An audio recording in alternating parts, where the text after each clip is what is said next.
I've placed ATMs in locations with hundreds of people walking through every single day, and some of them barely made me any money. Every one that I placed in spots like this that ultimately looked perfect on paper, busy areas, consistent foot traffic, people in and out. At the end of the month, when I ran a report thinking I was gonna run myself into a gold mine, I've noticed that my ATM was barely being used. And that's when I realized that people being around your ATM doesn't really mean anything if they're not going to use it. So in this video, I'm going to be breaking down the worst places that you can place an ATM, why they fail, and the one thing that they all have in common that ultimately has your money just sitting inside of a machine collecting dust. So let's go ahead and get started with the one that fools most beginners, right? Costco and Walmart, corporate companies, high traffic, consistent movement, hundreds of people walking in and out every single day, even on an hourly basis. Ultimately, it looks perfect on paper, but here's what's actually happening. Most people already walk in with a card.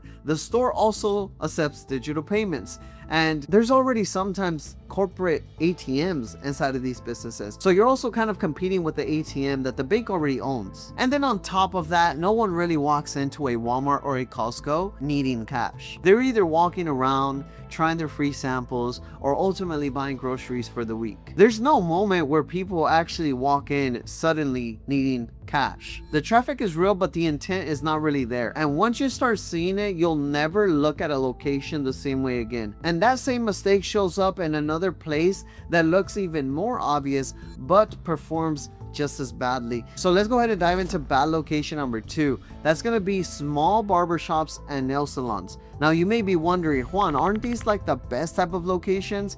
The answer to that is yes, but most beginners get excited because it's a barbershop, it's a nail salon, right? But they forget that they're looking at a small barbershop and nail salon. But the harsh reality is that if you land a barbershop or nail salon with anywhere from 1 to 3 barbers or even nail techs, right, you're bound to not really make money. And here's exactly why that is. A barbershop with 2 to 3 barbers might see on a good day 15 to 20 customers per day. A nail salon with 2 to 3 techs will be about the same amount of traffic. Now that sounds decent until you actually realize that not every single person that walks in already has cash on hand, right? Let alone prefer to pay with card if the barbershop or nail salon takes card. So you're not working with a high traffic location. You're working with a low volume, low frequency location where cash is needed very minimal. Small service businesses feel like a natural fit because cash is ultimately part of the culture, but low staff count means low foot traffic, and low foot traffic means your machine's barely gonna get used. And the gap between it feels like a good spot and what actually produces consistent cash flow is exactly what costs beginners the money with these placements. Now this next one is where people lose the most money because it genuinely looks like a perfect business, but it's not. Now real quick guys, if you're watching this and you actually are serious about starting your ATM business, but you're tired of learning, you're tired of trying to put the puzzle together, I went ahead and put a free community together where I walk people just like you step by step on how to start your business. There is no cost to join. I want you to go ahead and click the link in the description, or you can go to skool.com/wealth streams. Come introduce yourself, let us know what your goals are, and let's go ahead and get started.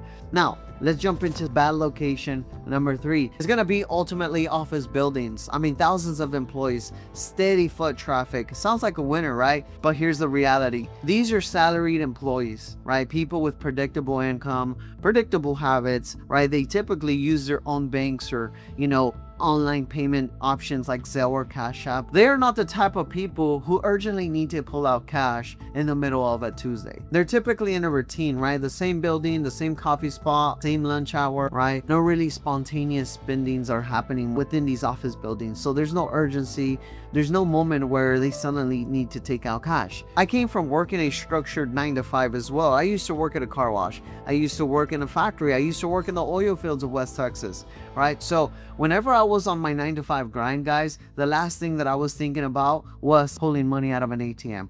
The only thought that I could go through my head at the time was, when the heck am I gonna go home, right? That was the only thought that would go through my mind. So consistent traffic, but zero trigger for an ATM, right? And without the trigger, your machine just sits there and collects dust. Now here's where it all started to click for me, because every single one of these bad locations have one thing in common, and that is low intent in using cash. Now, if you take one thing from this video, make it this. Most people scout locations by seeing if the place is busy, is there a lot of foot traffic, not knowing that there are more factors besides just volume. Someone in a corporate store is just shopping for the week. Someone in an office building is just trying to get through their day. Someone in a small barber shop or nail salon is ultimately going to pay with card if that's the only option. None of those situations create a moment where someone needs cash right away. I learned this the hard way. I placed machines in spots that looked great on paper, but after I watched the ATM underperform month after month, and every single time I dug into why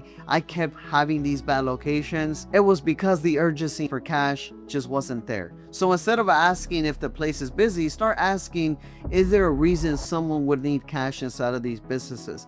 That is the difference between a machine that prints money every single day compared to the one that just takes up floor space and collects nothing but dust. So let's go ahead and flip it and actually talk about the locations that work and why they work, right? The best ATM locations all share one thing, and that is that they create cash urgency. Bars and nightclubs. This is where I place some of my best performing ATMs. People are spending money impulsively here. The environment is cash friendly, and a lot of these spots either prefer cash or run tabs that people want to ultimately settle quickly. I had a nightclub location that was one of my highest earners, and I'll be honest, I almost lost that location early on because I wasn't prepared when the machine went down. But once I got my systems right, the spot was consistently making me money every single month. Convenience stores are great locations as well because they ultimately have quick purchases, typically in smaller amounts.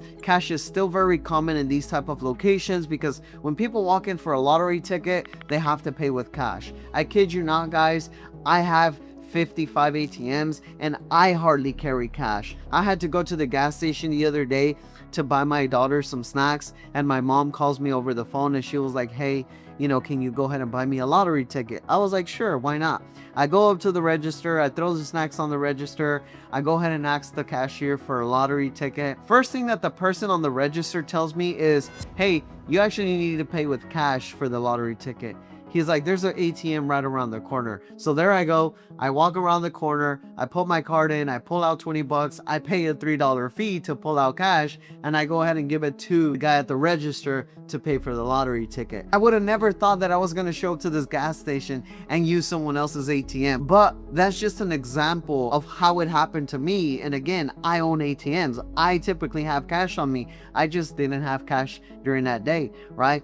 So you could only imagine the amount of times that happens to all the millions of Americans in the US and even up in Canada. Another really good location are dispensaries or any sort of cash only business, right? They're limited to banking access, which means that ATMs are a necessity in these type of businesses. These places don't just prefer the cash, they actually require it. Otherwise, they would be making no money. If you don't know this, cannabis dispensaries are actually federally illegal, which makes it hard to work with banks or even payment processors, which is why a lot of you watching right now, where you have cannabis dispensaries all across your state, every time you walk into these type of businesses, there's always an ATM there, and that is because they can only take cash. Now, do you notice a pattern? Every one of these locations puts people in a position where they actually need cash in order for them to get the service or the product, and that's what you're looking for. So instead of memorizing a list, let me give you a simple framework that you can go ahead and use to evaluate any location yourself. If I was starting over with my first ATM, this is exactly how I would evaluate every single placement before I actually started to commit to it. So 3 questions and that's it. 1, cash dependency. Does this business rely on cash transactions? Or do people mainly pay digitally? 2, is urgency. Will people need cash immediately in this business? Is there a moment happening here that creates that need? And then number 3 is friction. Are there easier alternatives nearby, like a bank or ATM next door, cash back at the register, a card reader at every station, right? That is ultimately what you want to look out for. If a location checks all three of these, it's a strong placement. And if it doesn't, you're not just placing a machine, you're placing a machine that's just going to collect dust, right? I built over 55 locations across Dallas using this exact process. Not every machine performs the same. I have spots that make over $150 a month, and then I also have spots that make over $1,500 a month. The difference is that almost always for all of my locations are traceable back to these three things. Now, I want you guys to remember, most people do not fail in the ATM business because the business doesn't work. They fail because they don't understand what actually drives the transactions for your ATM. I grew up in a household where nobody talked about owning a business, right? The only option for me was college or construction, and I figured all of this out through trial and error, through bad placements, low performing machines, and a lot of report that didn't make sense until it did. Now you have a shortcut. If you want to go deeper, I put together my free school. Remember, the link is in the bio, where I help people start their ATM business step by step. Again, there's no cost to join. Click the link in the description or go to skool.com/wealth streams. Now, if you're serious about starting your business, I went ahead and opened up a few more spots for my one-on-one coaching, where not only will I help you start your business step by step, but I will also find your first location and help you place that first ATM so that you could start seeing passive income within the first 30 of 90 days of starting your business. So with that being said, I want you to shoot me a DM if you're serious with the word YouTube. You can pick any one of my platforms. You could find the links in the description, or you could join my school, watch my free training, and if you then are interested in working on a one-on-one basis, I'm more than happy to help you out and offer to jump on a 15-minute informational call with you where I could walk you through my process and how it works. And at that point, if everything aligns to your liking, I can go ahead and walk you through what the next steps look like and help you get your business up and running. All right, guys, I'll see you guys inside.